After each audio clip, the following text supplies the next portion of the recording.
नमस्कार सर. नमस्कार श्रोत्यो.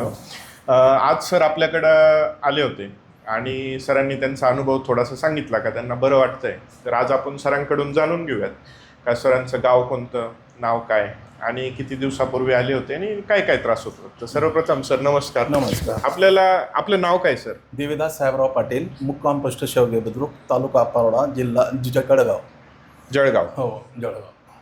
सर आपल्याला काय काय त्रास होतो? मला क्रॅम्प्स यायचे, परत स्पॉन्डिलायटिस होतं, पोट साफ होत नव्हतं. मी भरपूर दवाखाने फिरलो, ऑर्थोपेडिकलना सर्वांना दाखवलं, तर मला फक्त पेन किलर टॅबलेट द्यायचे, त्याच्यातून मला काहीच फरक पडत नव्हता.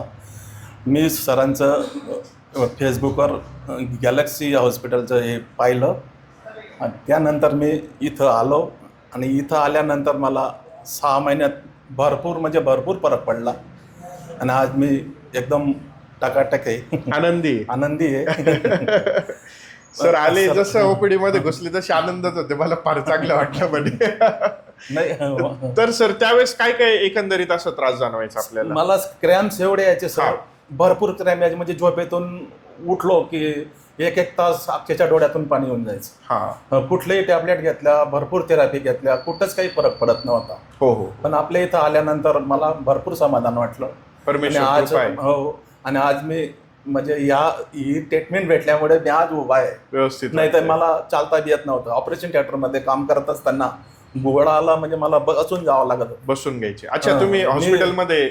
मी जिल्हा रुग्णालय धुळवडी आहे हॉस्पिटलला आज बी कार्यरत आहात. बरोबर. सर आरोग्य सेवकच आहेत आणि जिल्हा रुग्णालयामध्ये ते आरोग्य सेवा देत आहेत. तर सरांना ज्यावेळेस त्रास जाणवला, सरांना फेसबुकद्वारे माहिती मिळाली आणि जळगाव इथून फार लांब आहे, एवढे लांबून सर आले आणि साधारणतः 6 महिने आपण 6 महिने ट्रीटमेंट केल्याच्या नंतर आज आनंदी आहेत का मला बरं वाटतंय. आणि आज एक सोबत पेशंट पण घेऊन आले का चल तू माझ्यासोबत, आपण त्या ठिकाणी ट्रीटमेंट करूया. या पद्धतीने आपल्यालाही त्रास होत असेल तर एकदा निसर्गोपचाराचा उपचार. अजून पुढच्या महिन्यात मावशीला पुण्यावरून आणतोय मी. अच्छा, त्या ठिकाणावरून त्यांना पण घेऊन त्यांच्याचकडे चाललोय. त्यांच्या लहान मुलाला पुढचं अँजिओप्लास्टी झाली. हो. ते पाहून येतो त्यांना बी आणायचं आहे मला पुढच्या. अच्छा. खूप धन्यवाद सर. थँक्यू.